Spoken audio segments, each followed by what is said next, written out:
दैवम् एव अपरे यज्ञं योगिनः पर्युपासते ब्रह्म अग्नो अपरे यज्ञं यज्ञेन एव उपजुह्वति। दैवम् एव अपरे यज्ञं योगिनः पर्युपासते ब्रह्म अग्न अपरे यज्ञं यज्ञनेवा उपजुह्वति। दैवम् एव अपरे यज्ञं योगिनः पर्युपासते ब्रह्म अग्नो अपरे यज्ञं यज्ञेन उपजुह्वति। देवम् एव अपरे यज्ञं योगिनः पर्युपासते ब्रह्म अग्नो अपरे यज्ञं यज्ञे एव उपजुह्वति।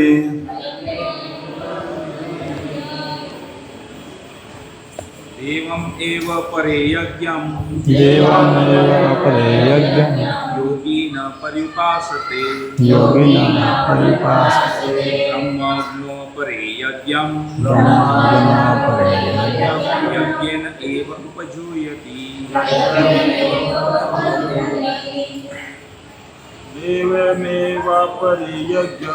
देवमेव परे यज्ञं योगिनः पर्युपासते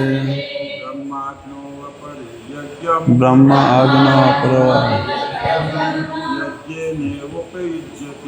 यज्ञेन उपजुह्वति। माताजी देवम् एव अपरे यज्ञं योगिनः पर्युपासते ब्रह्म अग्नो अपरे यज्ञं यज्ञेन एव उपजुह्वति। देवम् एव अपरे यज्ञं योगिनः पर्युपासते ब्रह्म अग्नो अपरे यज्ञं यज्ञेन एव શબ્દાર્થ દૈવમ દેવોની પૂજા કરવામાં એવા આ પ્રમાણે અપરે બીજા યજ્ઞમ યજ્ઞ યોગિનઃ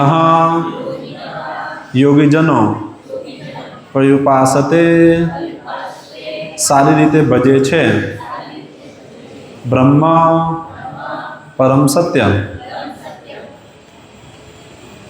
બ્રહ્મરૂપી અગ્નો અગ્નિમાં અપરે બીજા યજ્ઞમ યજ્ઞ યજ્ઞેન યજ્ઞ વડે એવા એ રીતે ઉપજુહતિ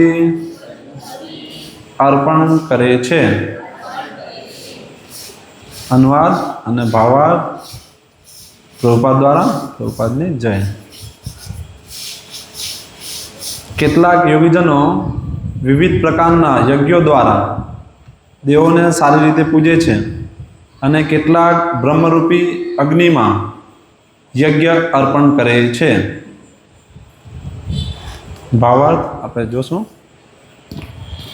ओम अज्ञानतिमिरान्धस्य ज्ञानाञ्जनशलाकया चक्षुरुन्मिलितं येन तस्मै श्रीगुरवे श्रीचैतन्यमनोभीष्टं स्थापितं येन भूतले स्वयं रूपकदा मह्यं ददाति स्वपदान्तिकं वन्देऽहं श्रीगुरो श्रीयुतपदकमलं श्रीगुरुन् वैष्णवां च श्रीरूपं सागरजातं सहगणरघुनाथं तं सजीवं साद्वैतं साधुतं परिजनसहितं कृष्णचैतन्यदेवं श्रीराधा कृष्णपादान् सगणललिता विशाखान्वितांश्च नमो विष्णुपादाय कृष्णप्रेष्ठाय भूतले श्रीमते भक्तिविकास स्वामिनिति नामिने नमो विष्णुपादाय कृष्णप्रेष्ठाय भूतले श्रीमते भक्तिवेदान्त स्वामिनिति नामिने नमस्ते सरस्वते देवे गौरवाणी प्रचारिणे निर्विशेष शून्यवादी पाश्चात्य देशतारिणे जय श्री कृष्ण चैतन्य प्रभु नित्यानंद श्री अद्वैत गदाधर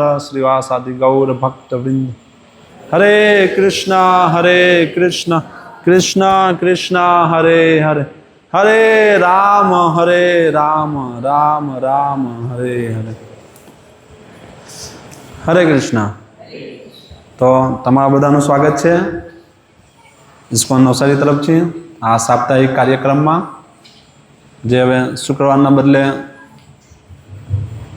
રવિવાર થઈ ગયો છે તો હવે દર રવિવારે રહેશે આવી રીતે। તો એમાંથી આજે આપણે જે વિષય પર ચર્ચા કરવાના છે એ છે ભગવદ્ ગીતા અધ્યાય 4 દિવ્ય જ્ઞાન નહીં। અને એના અંદર આજનો જે શ્લોક છે આ યજ્ઞ વિશે સમજૂતી આપે છે, અલગ અલગ પ્રકારના યજ્ઞો દેવતાઓ। તો આપણે ત્યાં ભાવાર્થમાં જોશું, પણ એ પહેલાં આપણને એમ પ્રશ્ન નહીં થાય કે આપણે બધા તો અહીંયા ભક્તિ કરવા આવ્યા છીએ નહીં? બધાને અવાજ ત્યાં આવે છે પછાડી બરોબર?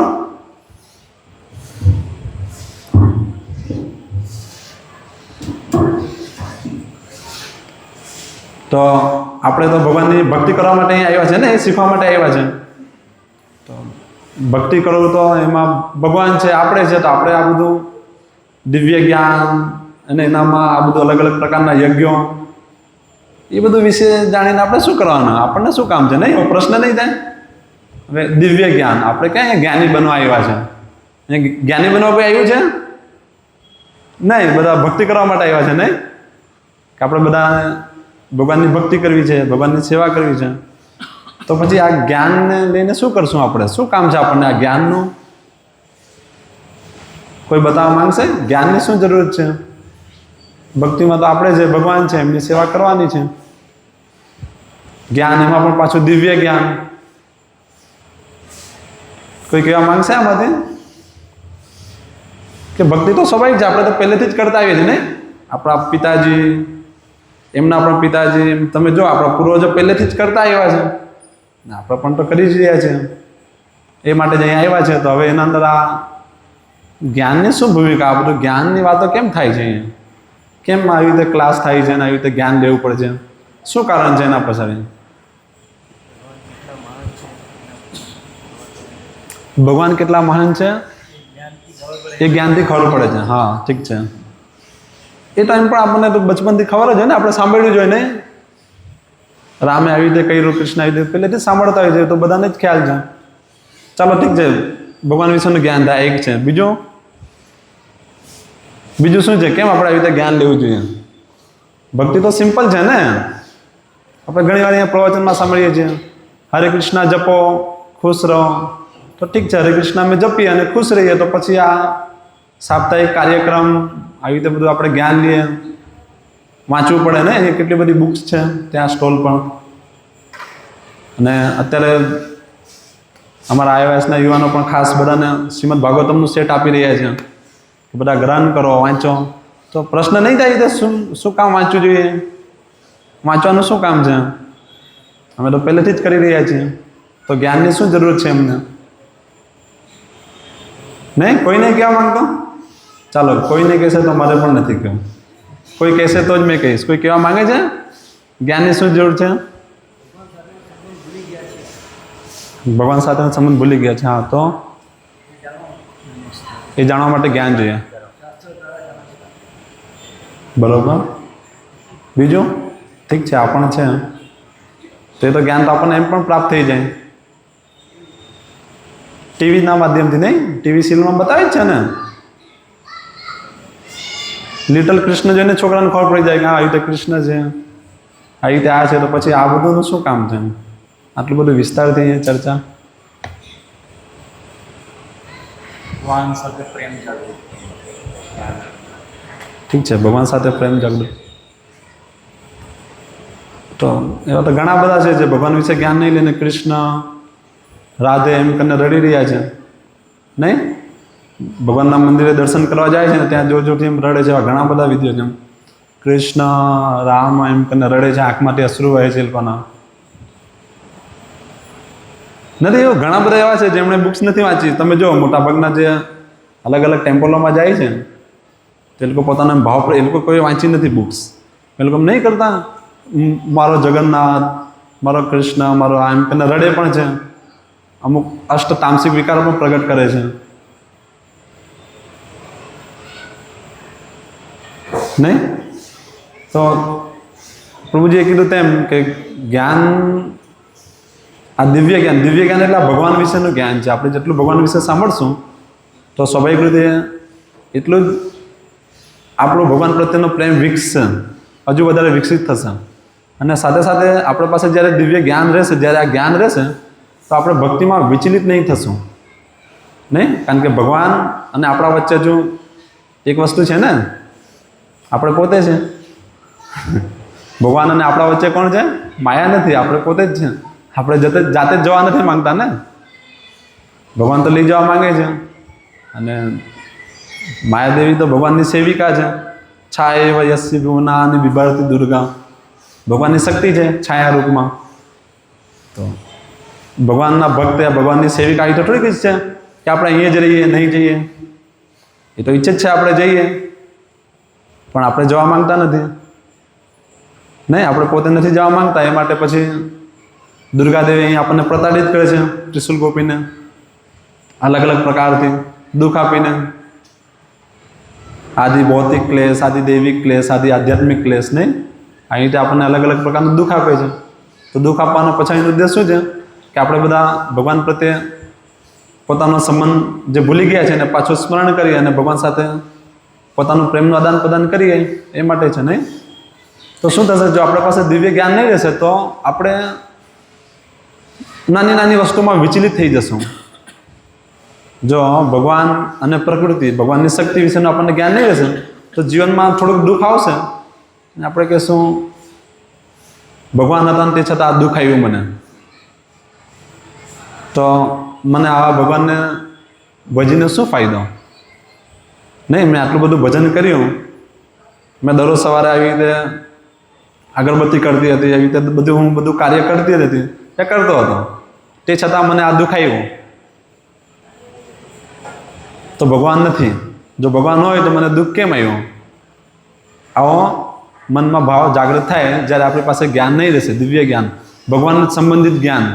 જ્યારે ભગવાન અને એમની પ્રકૃતિનું સંબંધિત જ્ઞાન આપણી પાસે નહીં રહેશે તો આપણા મનમાં આવી રીતે થશે અને આપણે નાની નાની વાતોમાં મૂંઝરાઈ જશું, આપણે મૂંઝવણમાં પડશું અને ધીરે ધીરે આપણા ભક્તિ કાર્યોથી વિચલિત થઈને બીજા કાર્યોમાં લાગી જશું, નહીં? તો એ માટે જે જ્ઞાન છે એ આપણને સહયોગ કરે છે ભક્તિ માટે, કે એના થકી આપણે જો ગેરમાર્ગે નહીં દોરાય એમ. જ્યારે સમસ્યા આવશે તો આપણા પાસે જ્યારે દિવ્ય જ્ઞાન રહેશે તો આપણે સમજી શકશું કે હા, આ તો ભગવાન ઈચ્છે છે કે હું જલ્દીથી જલ્દી શુદ્ધ થઈને ભગવાનની પાસે જાઉં. તો એ માટે આ વિશેષ યોજના કરી છે. જો દુઃખ નહીં આપે તો આપણે આ જગત અંદર વધારે ને વધારે વિકાસ, પ્રગતિના નામ પર અહીંયા ફસતા જઈશું, નહીં? અહીંયા ફસાયા રહીશું.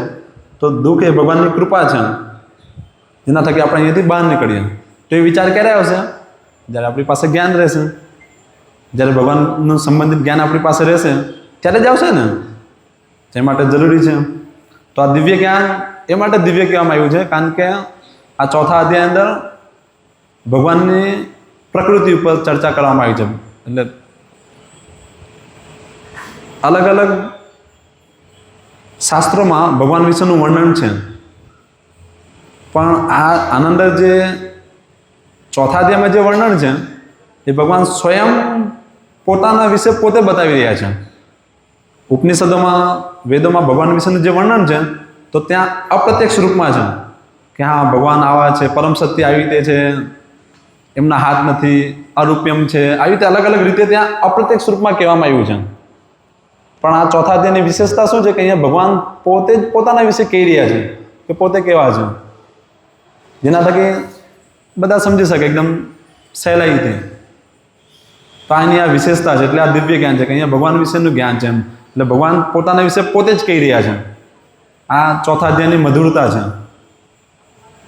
બાકી બધા શાસ્ત્રોમાં બતાવ્યું તેમ કે અપ્રત્યક્ષ રૂપમાં હોય. બરાબર. તો હવે આજે આપણા આજના શ્લોકમાં લેશું કે આ શું બતાવી રહ્યા છે કે કેટલાક યોગીજનો વિવિધ પ્રકારના યજ્ઞો દ્વારા દેવોને સારી રીતે પૂજે છે અને કેટલાક પરમ બ્રહ્મરૂપી અગ્નિમાં યજ્ઞ અર્પણ કરે છે.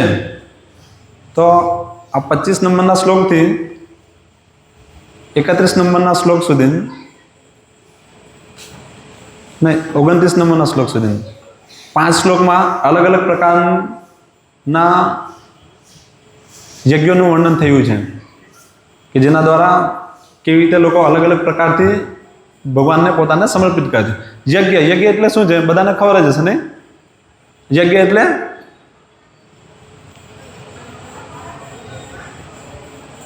નહીં કેમ આટલા બધા ક્લાસમાં પ્રભુજીએ તો બતાવ્યું. યજ્ઞ એટલે શું હોય? આપણે યજ્ઞ સાંભળીએ એટલે આપણા માઇન્ડમાં શું આવે, આપણા મનમાં કેવો વિચાર આવે? યજ્ઞ એટલે કેવું હોય? બહુ બધા લોકો ભેગા થાય અને પછી વચ્ચે કુંડ મૂકે, પછી એમાં અલગ અલગ પ્રકારના લાકડા મૂકે અને પછી એને સળગાવે, નહીં? એમાંથી અગ્નિ પ્રજ્વલિત થાય ને અમુક વૈદિક મંત્રોનું ત્યાં ઉચ્ચારણ થાય. અમુક બ્રાહ્મણો આવે પેલા યજ્ઞ કરતા, એ લોકો અલગ અલગ પ્રકારનું મંત્રનું ઉચ્ચારણ કરે. આપણે સામાન્ય રીતે એ સાંભળ્યું છે ને, એ જ જોયું છે ઇસ્કોનમાં આવવાથી પહેલાં, પ્રભુપાદની મુવમેન્ટના જોડાવાથી પહેલાં આપણે બધા યજ્ઞ એટલે આપણા મનમાં એ જ વિચાર આવે, યસ આવી રીતે, નહીં? પણ યજ્ઞ ઘણા બધા પ્રકારના છે, અહીંયા વર્ણન છે. તો યજ્ઞનો મુખ્ય હેતુ શું છે કે યજ્ઞમાં શું થાય છે? સ્વાહા, નહીં? ત્યાગ, સેક્રિફાઈસ, ત્યાગવું એમ, ભગવાન માટે ત્યાગવું. એ પણ યજ્ઞ જે શબ્દ છે એને પૂરેપૂરો કેચઅપ નથી કરતો, પણ આપણે સમજી શકીએ એમ કે ઠીક છે, ત્યાગની ભાવના એમ છોડવું. તો યજ્ઞ પછાડીનો ઉદ્દેશ શું છે? ભગવાનની પ્રસન્નતા માટે કાર્ય કરવું. જે રીતે આપણે ત્રીજા અધ્યાયના 9મા શ્લોકમાં જોઈ ચૂક્યા ને, યજ્ઞ યથાત કર્મનો અનત્રયમ લોક કર્મ બંધન તદર્થમ કર્મ. ત્યાં બહુ સરસ બતાવ્યું હતું પ્રભુજીએ પ્રવચનમાં એમને કે કેવી રીતે આપણે ભગવાનની પ્રસન્નતા માટે કાર્ય કરવું જોઈએ. જો આપણે એવી રીતે નહીં કરશું તો કર્મ બંધનમાં ફસાશું. તો એ માટે ભગવાન માટે કાર્ય કરવું. અને યજ્ઞ એક ભગવાનનું નામ પણ છે.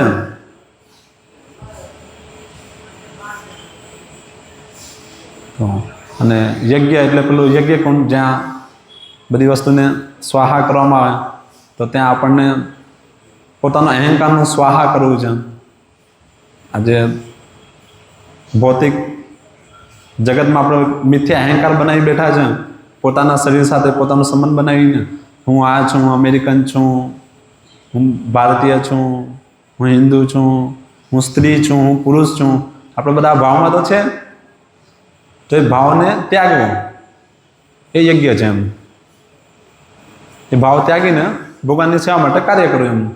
યજ્ઞનો વાસ્તવિક અર્થ એ છે એમ કે ભગવાન માટે કાર્ય કરો. અહીંયા પ્રભુપાદ બહુ સરસ બતાવે છે એમના ભાવાર્થમાં.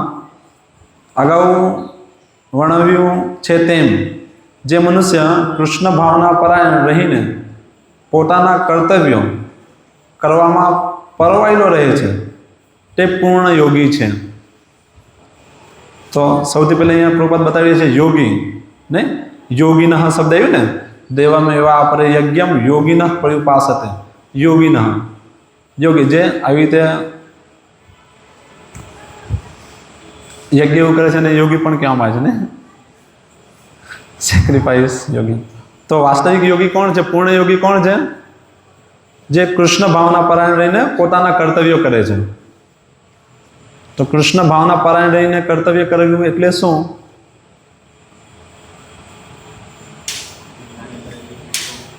જે કાર્ય કરે તે કૃષ્ણના પ્રસન્નતા હા, જે પણ કાર્ય કરીએ એ કૃષ્ણના પ્રસન્નતા માટે. એ તો નથી.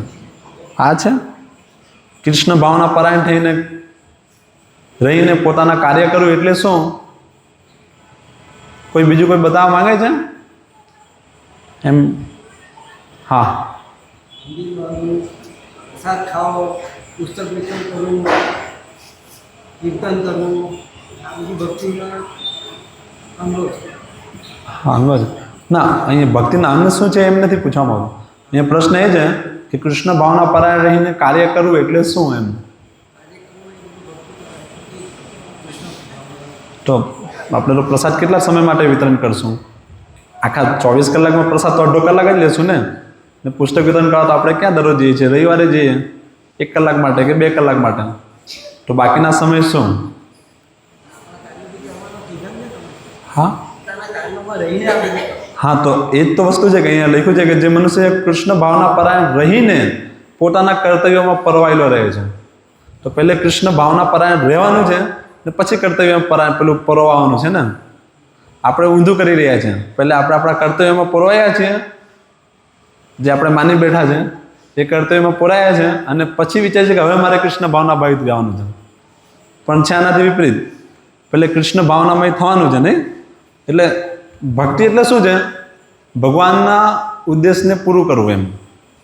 ભગવાનનો જે ઉદ્દેશ છે એ પૂરું કરવું એ ભક્તિના કાર્ય છે નહીં. એ કૃષ્ણ ભાવના પરાયણ એટલે ભગવાન કૃષ્ણ શું ઈચ્છે છે આપણાથી, જ્યારે આપણે જાણશું, એ સમજશું અને એના પ્રત્યે જ્યારે કાર્ય કરશું ત્યારે એ કૃષ્ણ ભાવના પરાયણ થશે નહીં તો આપણે જે પણ કરી રહ્યા છીએ એ કરશું ને પછી કે શું કૃષ્ણ ભાવના પરાયણ છો તો ઠીક છે, સારું છે એમ. પેલું કંઈ જ નથી કરતા એના કરતાં તો સારું છે એમ. સાવ જ નાસ્તિક છે એના કરતાં તો બહુ સારું છે, કંઈક તો કરી રહ્યો છે. પણ આઈડિયલી એવી રીતે એવું છે કે આપણે કૃષ્ણ ભાવનામય થઈને બધા કાર્યો કરવાના છે. એટલે ભગવાન કૃષ્ણની પ્રસન્નતા માટે કાર્ય કરવાનું છે. અત્યારે કેવું છે કે આપણે આપણા કાર્યો કરીએ છીએ ને એમાંથી થોડોક ફાળો ભગવાનને આપવાનો પ્રયાસ કરી રહ્યા છે અમુક લોકો. નહીં કે ચાલો મેં ધારો કે મેં મારી જોબ કરું છું તો મારી 10,000 સેલેરી છે, તો લાવ મારે એમાંથી 10% કે 20% ભગવાન માટે આપવા દો. સરસ છે, બહુ સારું કાર્ય છે એમ. પેલા બીજા વ્યક્તિ છે જે કંઈ જ નથી આપતા, બધા જ પૈસાનું જાતે ભોગ કરીને નરકમાં જઈ રહ્યા છે, એના કરતાં તો આ બહુ સારું છે કે એમ કંઈક સેક્રિફાઈસ ને એક પ્રકારનું યજ્ઞ થયું એમ કે ભગવાન માટે કંઈક કરવાની ઈચ્છા છે કે જે કમાય છે એમાંથી 10% 20% ભગવાનની સેવામાં આપી રહ્યો છે. તો બહુ સારી વસ્તુ છે. તો એક ભાગ હોઈ શકે, કૃષ્ણ ભાવનામૃતનો એક ભાગ છે, પણ એ કૃષ્ણ ભાવના પરાયણ નથી, એ કૃષ્ણ ભાવનામૃત નથી એમ. એ એનાથી એક ઉપર છે એમ કે વ્યક્તિ બધું કૃષ્ણના માટે જ કરે એમ. એનું જીવન કૃષ્ણ માટે જ હોય ને જીવન નિર્વાહ માટે કમાણી કરે કે હા મારે જીવન નિર્વાહ માટે મને રોટલી કપડાં મકાન માટે પૈસા જોઈએ, મને રોટલી વગર મારું નહીં ચાલશે, મને કપડાં વગર નહીં ચાલશે, તો એ જે જોઈએ એના માટે ઓછાથી ઓછું પ્રયત્ન કરે અને મોટા ભાગનો સમય ભગવાનની સેવામાં આપે. ખ્યાલ આવે છે? તો કૃષ્ણ ભાવના પરાયણ આપણે થશું. નહીં તો અત્યારે શું થશે, આપણે કરીએ છીએ શું કે મોટા ભાગનો સમય તો કમાવામાં, સમાજને જોવામાં વેડફીએ છીએ ને થોડોક સમય આપીએ છીએ. એટલે 7 દિવસમાં 2 કલાક માટે અહીં આવવાનું હોય છે, એમાં પણ મોટા ભાગે આપણે મોડા થઈએ છીએ, યા પછી બહુ જલ્દી પ્રયાસ કરીએ છીએ હું કેટલો જલ્દીથી પ્રસાદ લઈને જતો થાઉં, મારે એકદમ જલ્દીથી જલ્દી જવું જોઈએ. આપણા મનમાં એમ પેલું કેસેટ ચાલ્યા કરતી હોય, ફટોફટ પહેલી લાઈનમાં પ્રસાદ મળે તો હું જાઉં, મારે બહુ બધું કામ છે. ઠીક છે, તમે જાઓ, પણ ત્યાં જઈને શું કરશો? ઘરે જઈને કંઈ વિશેષ કરવાના છો? ત્યાં કંઈક એવું તો નથી ને ત્યાં તમે જઈને કંઈક વિશ્વને બચાવવા માટે કંઈક મોટું કાર્ય કરશો, એવું કંઈ નથી. ઘરે જઈને શું કરશો? બહુ જલ્દી જતા રહેશો તો પછી ટીવી જોશો, નહીં તો સૂઈ જશો. જે નવા આગંતુક છે એમના માટે, જે જૂના ભક્તો છે તો કરી જ રહ્યા છે, પણ મોટાભાગે આવી એક ધારણા બનેલી હોય ને જલ્દી. તો એના માટે ઘણી બધી સેવાઓ હોય છે પછાડી, જે સાંભળ્યા પછી એ સેવામાં અપ્લાય કરવાનું હોય છે ને. આપણે અહીંયા આ બધું સાંભળીએ છીએ, શા માટે સાંભળીએ છીએ? અહીંયા આપણે બેસીને સાંભળીએ એનો પછીનો ઉદ્દેશ શું છે? સાંભળીને આપણે વિદ્વાન નથી બનવું, સાંભળીને આપણને ભગવાનના સેવક બનવું છે નહીં? કૃષ્ણની સેવા જ કરી છે ને. આટલા બધા શાસ્ત્રો છે, આટલી બધી ત્યાં બુક્સ છે, એનો ઉદ્દેશ શું છે? એક જ લાઈનમાં છે કે ભગવાનની સેવામાં લાગવું, ભગવાનની સેવા કરવી. એ જ એનો મર્મ છે. તો આપણે જેટલું વધારે વાંચશું એટલું વધારે આપણને આ વસ્તુ સમજમાં આવી જોઈએ કે હું ભગવાનનો સેવક છું, હું ભગવાનના સેવકનો સેવક છું, હું એમના સેવકના સેવકનો પણ સેવક છું. બસ આ જ ભાવના લાવવાની છે, એક જ લાઈન એમ, સેવા ભાવ, કે મારે હું એમનો દાસ છું અને એ પ્રત્યે મારે કાર્ય કરવું છે. એ જ આ શાસ્ત્રનું મર્મ છે, બરાબર? પણ થાય છે શું કે આપણે સાંભળીએ તો ખરી અને થોડા ઘણા પ્રયાસ પણ કરીએ છીએ, પણ પ્રયાસોમાં આપણે મોટાભાગે જેટલી સફળતા મળવી જોઈએ એટલી મળતી નથી. કેમ? કેમ કે આપણા જે પ્રયાસ હોય છે એ પણ પોતાની બુદ્ધિથી જ હોય છે. એમ પોતાના બલ પર કરવાનો માંગીએ છીએ આપણે. પ્રયાસ બી આપણે પોતાની શક્તિ પ્રમાણે કરવા માંગીએ છીએ. હું કરીશ, હું આ બધું વાંચીને જાતે સમજી જઈશ અને બહુ મોટો વિદ્વાન થઈ જઈશ, આવી આપણી ધારણા હોય છે. પણ થવું એવી રીતે જોઈએ કે હું આ રીતે વાંચીશ અને ભગવાનની કૃપાથી થોડુંક જેમ એમની કૃપા થકી મને સમજમાં આવે સમજીશ અને હું સેવા કરીશ, તો હું ભગવાન અને ભગવાનના ભક્તો પ્રત્યે આશ્રિત રહીશ. ભાવના એવી જોઈએ કે ભક્તોના અને ભગવાન પ્રત્યે આશ્રિત રહેવાનું. પણ જો એવું આપણે નહીં કરીએ, જાતે વાંચીને સમજીએ તો વિદ્વાન તો થઈ શકીએ. આપણે અલગ અલગ પ્રકારના શ્લોક યાદ રાખી શકીએ, ઘણા બધા કોટેશન પણ બતાવી શકીએ, પણ જે સેવા ભાવ ઉપજવું જોઈએ એ નહીં ઉપજશે. પછી આપણે શું કરશું? ભેદભાવ કરશું કે હા મોટી સેવામાં મારું નામ આવવું જોઈએ, પણ વાસણ ધોવાના છે તો નહીં, મારા કપડાં ગંદા થઈ જશે, મારે નથી ધોવું. ક્લિનિંગની સેવા છે એ તો પહેલાં પ્રભુની છે, મારે એના સાથે શું? આપણે તો આવ્યા, સાંભળ્યું, એ થઈ ગયો, ચાલો હવે પ્રસાદ લઈને જવાના. તો આ ભાવના જો આપણામાં રહેશે તો આપણે પ્રગતિ નહીં કરી શકશું. કારણ કે અહીંયા જે સાંભળી રહ્યા છે એનું પ્રેક્ટિસ કરવા માટે પછાડી મોકો આપવામાં આવી રહ્યું છે ને, કે તમે અત્યારે જે સાંભળ્યું કે આપણે બધા કૃષ્ણના સેવક છીએ તો ત્યાં જઈને સેવા કરવાની છે, એ માટે તો સાંભળી રહ્યા છીએ નહીં? તો સાંભળીને જો આપણે સેવા નહીં કરીશું તો સાંભળવાનો મતલબ શું રહ્યો? આપણે જે સાંભળી રહ્યા છે એ બુદ્ધિના લેવલમાં સાંભળી રહ્યા છીએ. એમ પોતાની બુદ્ધિ જે છે એના અંદર એક નોલેજ ખાલી વધારી રહ્યા છીએ, પણ જો એને અપ્લાય નહીં કરશો તો એનો કંઈ મતલબ નહીં થશે. તો હવે સાંભળીને આપણે બધાને એને અપ્લાય પણ કરવાનું છે, એમ નહીં? તો અપ્લાય કરવા માટે બધાને જ મોકો છે. અહીંયા જયગુણ પ્રભુની કૃપાથી બધા માટે જ સેવા છે. અહીંયા ઘણી બધી સેવા છે. તમે બધા જો અહીંયા રોકાઈ જાઓ તો બધા માટે પણ સેવા છે. પાછા નહીં જાઓ તો પણ અહીંયા બધી વસ્તુ પર્યાપ્ત છે. પ્રસાદમ પણ છે, રહેવા માટે રૂમ પણ છે, જે નહીં રહેશે અમે બનાવી દઈશું. તો અહીંયા પૂરેપૂરી સુવિધા છે, પણ અત્યારે આપણે એના માટે તૈયાર નથી. તો ઠીક છે, એટલું પૂરેપૂરું નથી કરી શકતા, તો જેટલું થાય આપણાથી ધીરે ધીરે પ્રેક્ટિસ તો કરવી પડશે ને. એમ કંઈકથી શરૂઆત તો કરવી પડશે ને. એમ કે ચાલો ભાઈ નહીં પૂરેપૂરું તો આપણે 2 કલાક 3 કલાક 4 કલાક આવી રીતે, તો લેક્ચરના 2 કલાક પહેલાં આવીને કંઈક કરીએ સેવા, લેક્ચરના 1-1.5 કલાક 2 કલાક પછી જઈએ, કંઈ નહીં. શુક્રવારે રવિવારે મોડું થશે, 10 ને બદલે 11 વાગશે. એમાં શું છે? એમ બી આપણે મોટા ભાગના લોકો તો 11 વાગે પછી જ સૂવે છે નહીં? એવું જ હોય છે ને. મોટા ભાગના જે સિટીમાં જ 11, 11:30 તો એ લોકોનું રોજનું જ છે. એમ તો કંઈ નહીં, આજે પણ 11 વાગશે, પણ હું અહીંયા રહીશ, ભક્તો સાથે ચર્ચા કરશું એમના સાથે. તો આપણે ભક્તો આપણને સમજાવશે કે હા, અને આવી રીતે કરો, આવી રીતે નહીં કરો, તમે જીવનમાં આવી રીતે અપ્લાય કરો, મારી સાથે પણ આવી રીતે થઈ રહ્યું હતું તો તમે પણ આવી રીતે કરો, જેના થકી તમે સારો રિઝલ્ટ પ્રાપ્ત કરશો.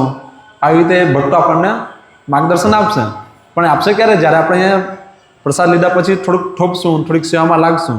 પણ જો આપણે ખાલી આવ્યા પ્રસાદ લીધો ને ચાલ્યા મોડું થાય છે તો પછી આવો, કંઈ નહીં, આવતા રહો, જતા રહો.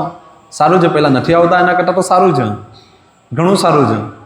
પણ આપણો ઉદ્દેશ્ય નથી, આપણે આઈડિયલ એવી રીતે નથી બનવું, આપણે આદર્શ ભક્ત બનવું છે ને. તો આદર્શ ભક્ત બનવા માટે આવી રીતે ધીરે ધીરે આપણે એક સ્ટેપ આગળ ઉઠવું પડશે કે હા, હવે હું ચાલો બાકીના દિવસે નથી આવતો, તો જે દિવસે પ્રોગ્રામ થાય છે એ જ દિવસે હું 2 કલાક આવીને આવી રીતે સેવામાં પોતાને ઇન્વોલ્વ કરીશ અને આવી રીતે ધીરે ધીરે હું ભક્તો સાથે ચર્ચા કરીશ, તો થશે નહીં? તો હવે આપણે પાછું આગળ જશું.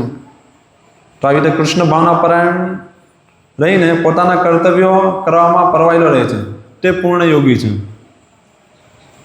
યોગી એટલે એવું નહીં કે એમ આસન લગાવીને બેઠો છે, આંખ બંધ છે ને કંઈક ઓમ એમ કરીને કંઈક ઉચ્ચારણ કરે છે, નહીં કે કંઈક મૂર્ગ ચર્મ પહેર્યું છે, મોટી મોટી જટાઓ છે, એ યોગી નથી. એ પ્રભુપાદ જે લખી રહ્યા છે. કારણ કે આગળ 6ઠા અધ્યાયના છેલ્લા શ્લોકમાં ભગવાન જાતે બતાવશે, પણ પ્રભુપાદ જે અહીંયા લખી રહ્યા છે, ભાવાર્થ જે પ્રભુપાદ અહીંયા લખે છે એ અલગ અલગ શાસ્ત્રોના રેફરન્સથી જ લખે છે. આ જેટલા પણ ભાવાર્થની જેટલી પણ લાઈન છે, જો આપણે એને એકદમ બારીકાઈથી એનું અધ્યયન કરશું તો જોશું કંઈક ને કંઈક શાસ્ત્રોમાંથી એ શ્લોકનું અહીંયા ટ્રાન્સલેશન લખવામાં આવ્યું છે. એટલું સટીક છે પ્રભુપાદનો અનુવાદ. તો આ અને શોધશું તો કંઈક ને કંઈક શાસ્ત્રોમાંથી નીકળી આવશે કે હા અહીંયા આ લખ્યું છે એમ. એ પ્રભુપાદે એ શ્લોકને એકદમ સિમ્પલી ભાષામાં, એકદમ સરળ ભાષામાં લખી દીધું છે, જેના થકી આપણે એકદમ સરળતાથી સમજી શકીએ. તો પૂર્ણ યોગી થવા માટે આપણે બધાએ સેવામાં લાગવું છે, બરોબર ને? બધાને યોગી થવું છે ને? સારું છે, યોગી થવું છે, બહુ સારું છે. આપણે બધાને યોગી થવું છે તો ભગવાનની સેવામાં લાગવું છે.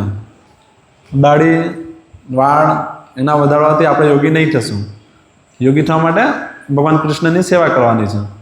જો આપણે સેવામાં લાગશું તો આપણે ધીરે ધીરે યોગી બનશું, એમ ભક્ત બનશું, કૃષ્ણ ભાવના પરાયણ જો થશું તો.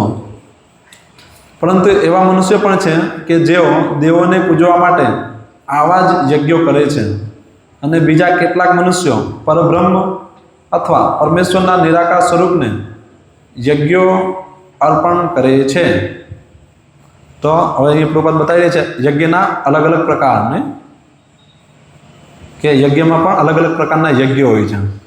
તો કેટલાક લોકો યજ્ઞ કરે છે એ દેવતાઓની પ્રસન્નતા માટે કરે છે, જેના થકી એ લોકોને આ ભૌતિક જગતમાં એ લોકોની ઈચ્છિત વસ્તુ એ લોકો પ્રાપ્ત કરી શકે. એ લોકો જે ઈચ્છી રહ્યા છે તે લોકો પ્રાપ્ત કરી શકે. તો આવી રીતે શાસ્ત્રોમાં અલગ અલગ પ્રકારનું યજ્ઞનું વર્ણન છે. નહીં, વેદોમાં મુખ્ય પ્રકાર 3 પ્રકારનો યજ્ઞ, એમ જ્ઞાન યજ્ઞ કીધું, જ્ઞાનકાંડ, પછી બીજું શું છે? કર્મકાંડ, જ્ઞાનકાંડ ને ઉપાસના કાંડ.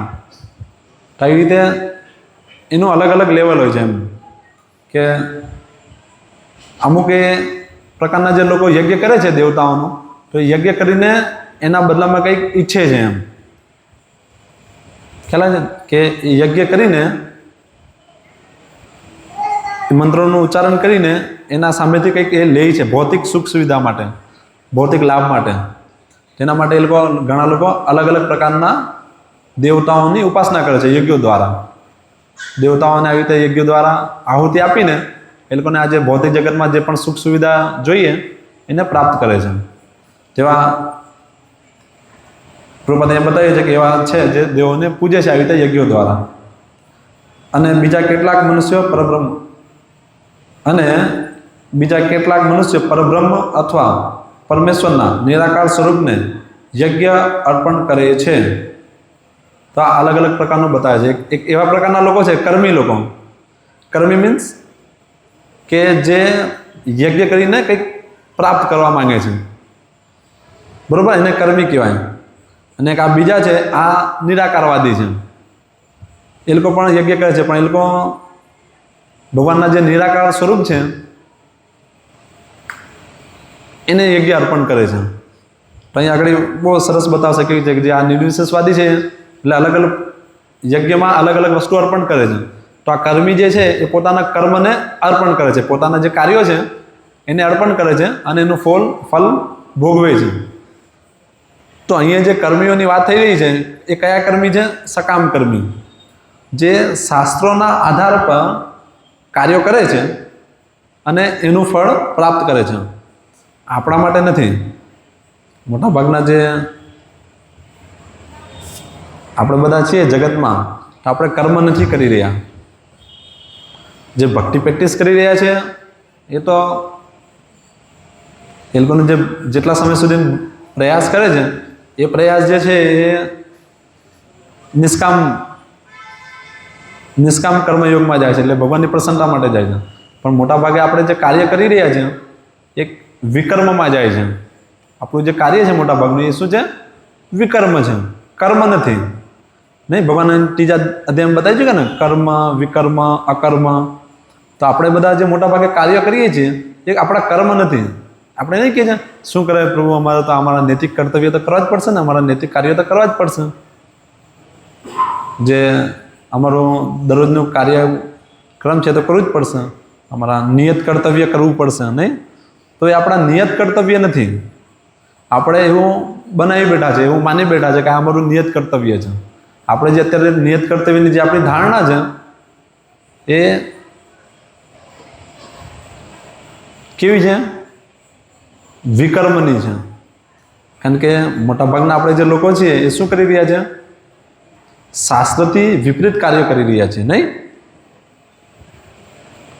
કેવી રીતે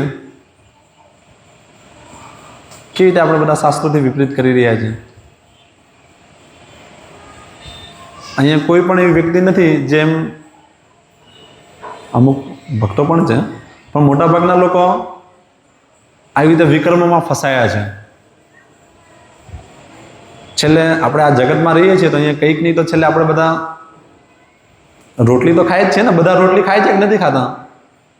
અનાજ તો જોઈએ જ ને. તો આપણે રોટલી પણ ખાઈએ છીએ. નહીં, તો એ જે રોટલી આપણે ખાઈ રહ્યા છીએ ક્યાંથી પ્રાપ્ત કરીએ છીએ? આપણે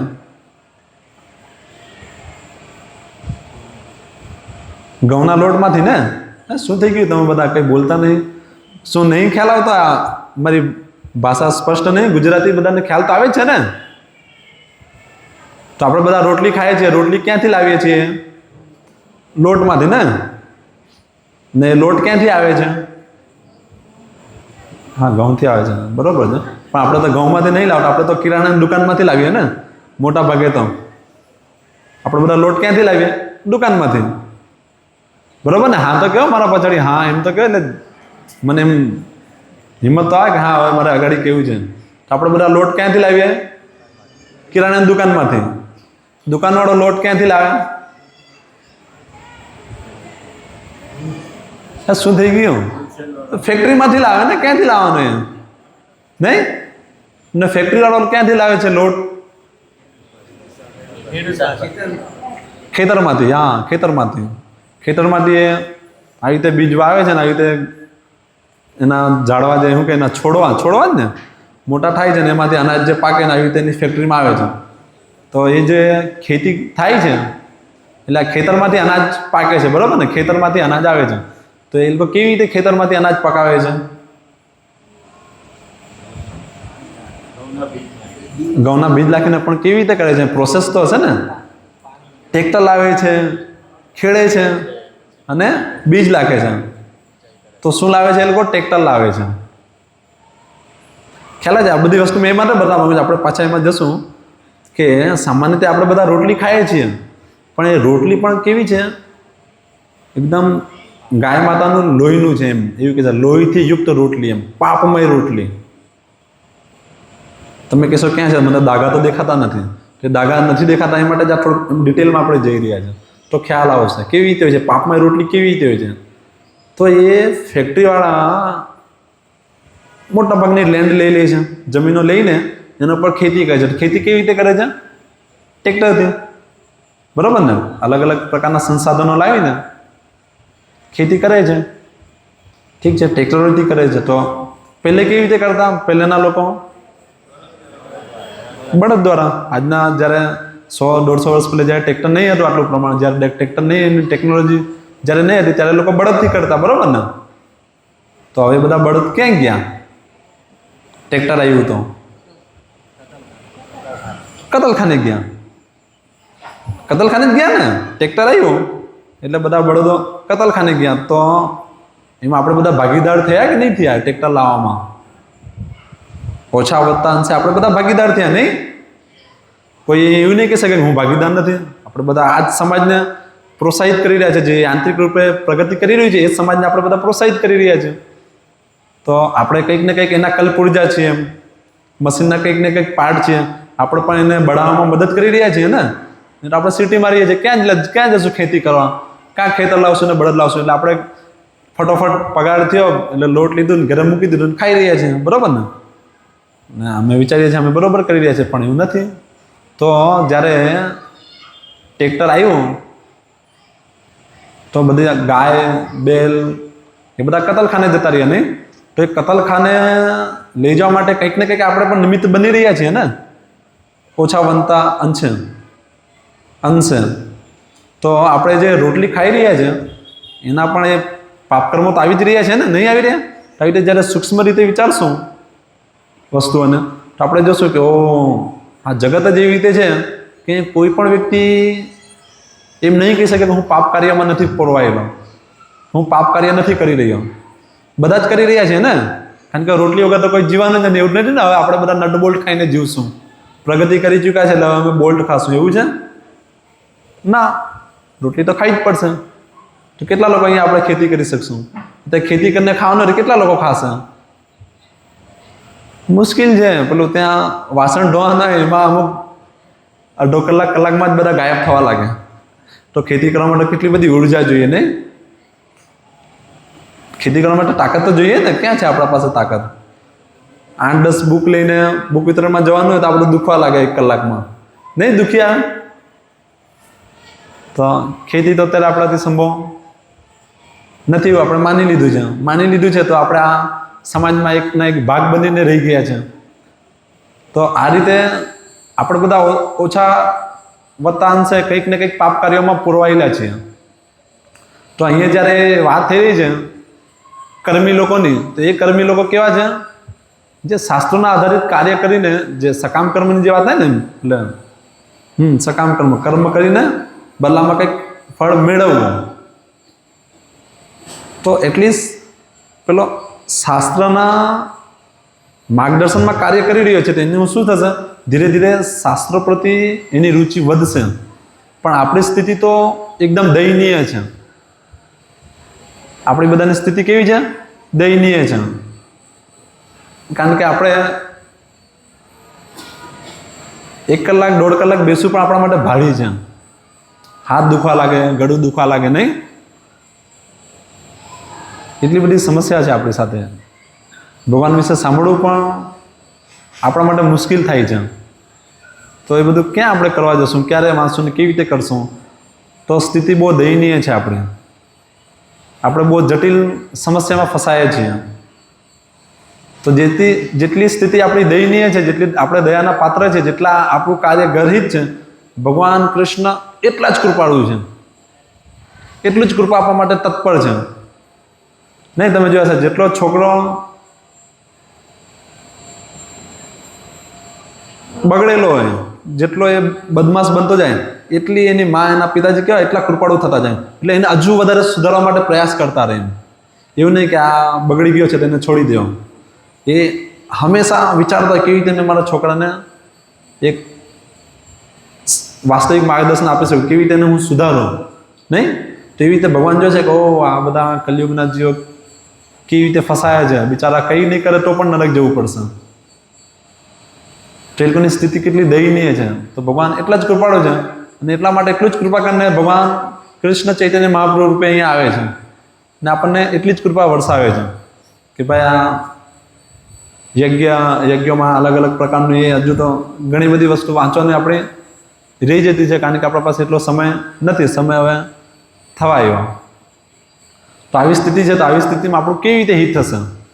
તો એ માટે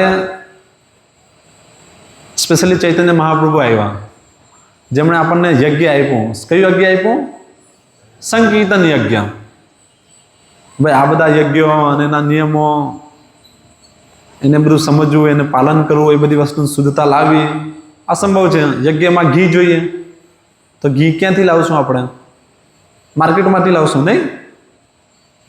તો માર્કેટનું ઘી તો પહેલેથી જ દૂષિત છે. આપણે કીધું તેમ રોટલીની જેમ તો બધી વસ્તુ દૂષિત છે. તો દૂષિત વસ્તુ જે આપણે યજ્ઞ કરશું એનું પરિણામ દૂષિત આવશે. તો એવી બધી સ્થિતિ છે.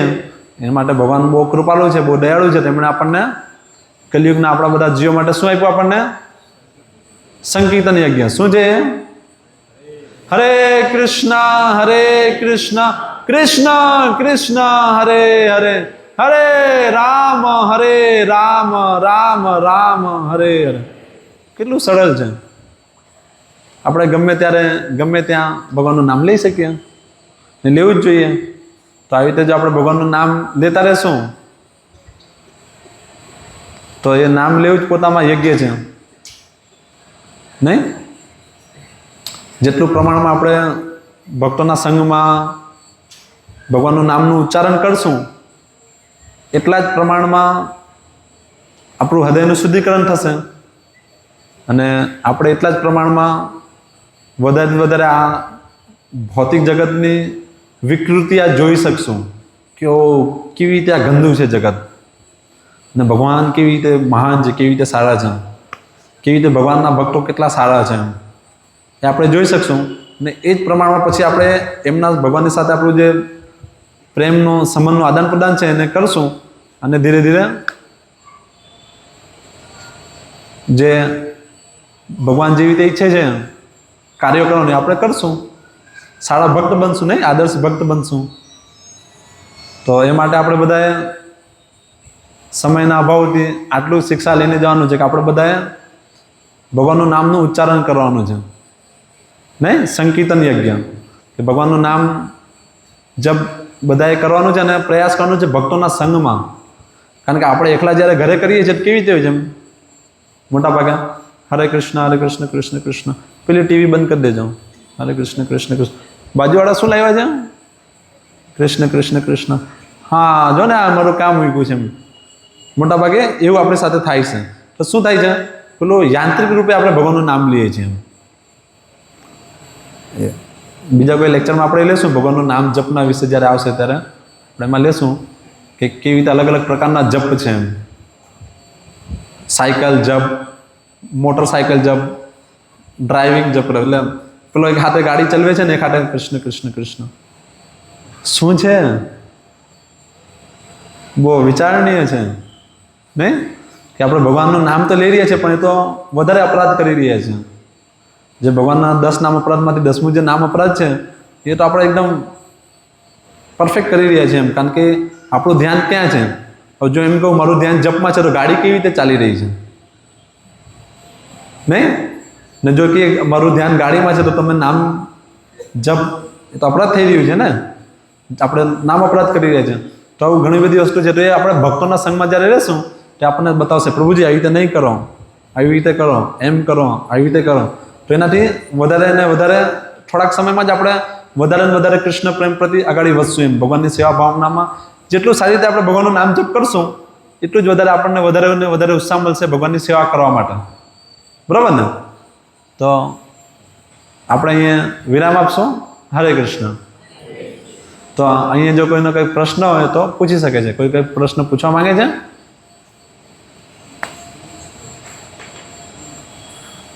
આજના સંબંધિત લેક્ચરમાંથી કોઈ કંઈ પૂછવા માંગે છે? કેમ, શું થઈ ગયું? કોઈ પ્રશ્ન નથી?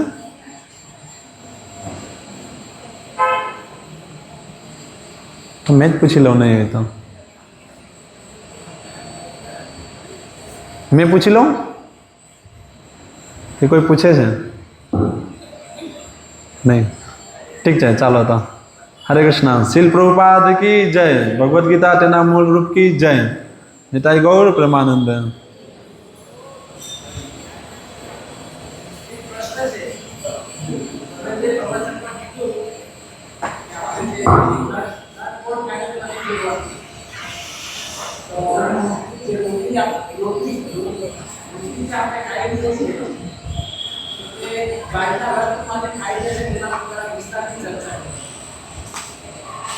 પ્રશ્ન એ છે કે આપણે જે રોટલી ખાઈ રહ્યા છીએ એ ગાયના રક્તમાંથી ખાઈ રહ્યા છે ને વિસ્તારથી બતાવો એમ.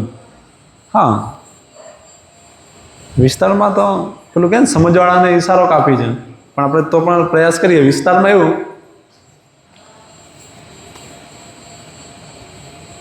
કે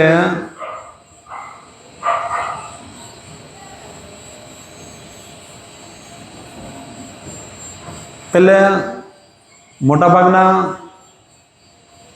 એટલે વૈદિક કાળમાં કેવું હતું કે બધા પાસે થોડીક જમીનનો એક નાનો ટુકડો અને એમની જેવું મકાન, એમનું ઘર, ને એમાં એ લોકો પોતાનું જીવિકોપાર્જન એટલે ખેતીમાંથી થોડુંક ખેતી કરીને થોડું ઘણું વસ્તુ વાવીને પોતાનું જીવન જીવી લેતા હતા. ભગવાનનું નામ, ગુણ, રૂપ, લીલા સાંભળીને પોતાનું જીવન પૂરું કરી લેતા હતા ને એવી રીતે ચાલતું આવ્યું. પણ હવે જ્યારે આ આધુનિક શિક્ષા પ્રણાલી ભારતમાં પ્રવેશી તો એના કારણે શું થયું કે આપણે આપણા લોભને વધારી રહ્યા છીએ, નહીં? તો આપણે હવે એમાં એ રોટલી, કપડાં અને મકાન જે એકદમ સહેલાઈથી પ્રાપ્ત થઈ જાય, એક નાનો જમીનનો ટુકડો ને ગાયમાંથી જ આપણો જીવન નિર્વાહ થઈ જાય, પ્રભુપાદ જણાવે છે તેમ આપણે કરી શકીએ છીએ.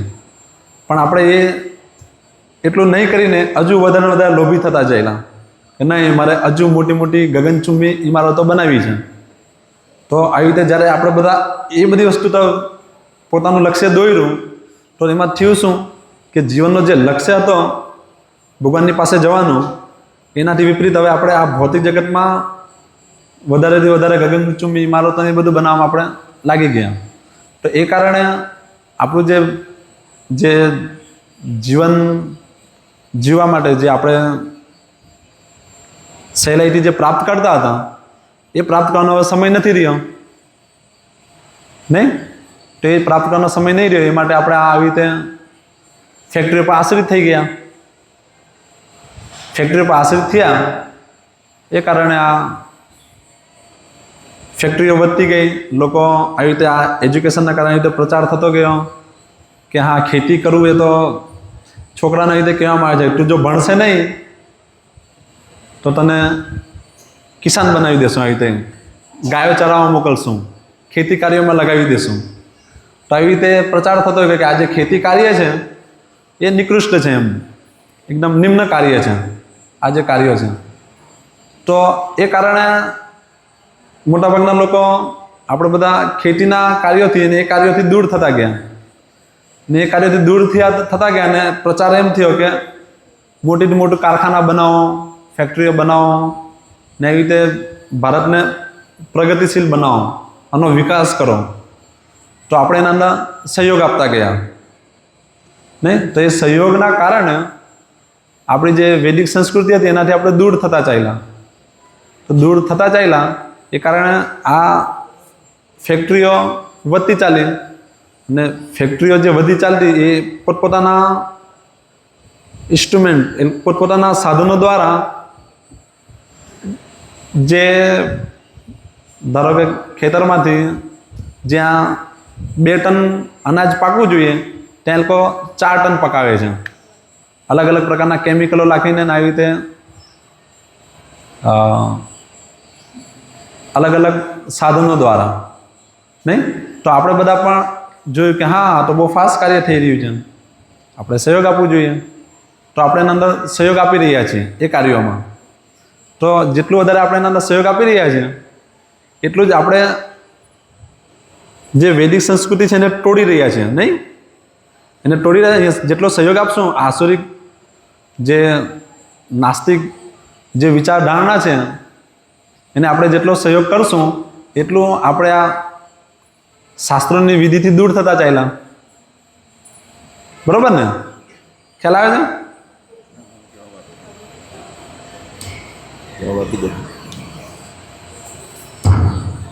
હરે કૃષ્ણ.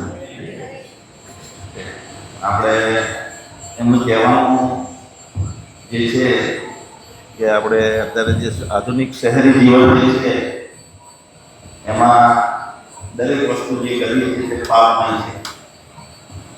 કેવી રીતે પાપમય છે? ધારો કે આપણે એમને કીધું કે ટ્રેક્ટર લઈ આવ્યા, ટ્રેક્ટર લઈ આવ્યા તો શું થયું? ગાય ફ્રી થઈ ગઈ, બળદ ફ્રી થઈ ગયા, હે ને? બળદ ફ્રી થઈ ગયા તો હવે બળદને કરવાનું શું? બળદની કેવી તકલીફ, પણ હવે બળદ ફ્રી થઈ ગયો ટ્રેક્ટર આવ્યા એટલે એટલે હવે એને પાળવો બહુ જ પડે. કોઈ પણ વસ્તુ માણસ ગૌરક્ષા એટલે શું? ગૌરક્ષા એટલે એવું નહીં કે ગાય આપણા પર બોજ હોય. ગૌરક્ષા એટલે કહેવાય કે ગાયથી આપણે કમાણી થતી હોવી જોઈએ, આપણે કંઈક પ્રાપ્ત થતું હોવું જોઈએ. જો એનાથી પ્રાપ્ત ન થાય તો એ બોજ લાગે આપણને. એટલે અત્યારે તમે જુઓ બધા લોકો બળદ જે છે 99% ગામમાં એક બળદ નહીં હોય.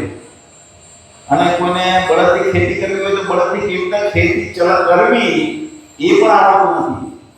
ધારો મેં એક વખત પ્રયત્ન કર્યો કે ઓર્ગેનિક ખેતી કરું અને બળદ આધારિત કરું, તો હું બળદ લઈ આવ્યો, પણ બળદ એને હાથી કહેવાય, એને ચલાવતા કોઈને આવડે નહીં. કહેવાય એટલે હવે બળદ બોલ થઈ ગયા, ઇનડાયરેક્ટલી બધી જગ્યાએ આવું થઈ ગયું. એટલે બળદને ઇનડાયરેક્ટલી કતલખાને મોકલી દીધો. ખેડૂત આ કામ કરી દે. આપણે તો પેલા જોઈ ગયો ને, આપણે ખબર છે કે પેલો ત્યાં કતલખાને મોકલવાનો છે, છતાં આપણે મોકલી દે. એટલે આધુનિક જીવન ગાયની, એટલે આધુનિક રોટલી જે છે એ ગાયથી રદ કરવાની કહેવાય. સિમ્પલ સિમ્પલ, પ્રભુજીએ સિમ્પલ કહી દીધું. એટલે એમાં ચલો પછી તમને પ્રશ્ન. હરે કૃષ્ણ. હરે કૃષ્ણ.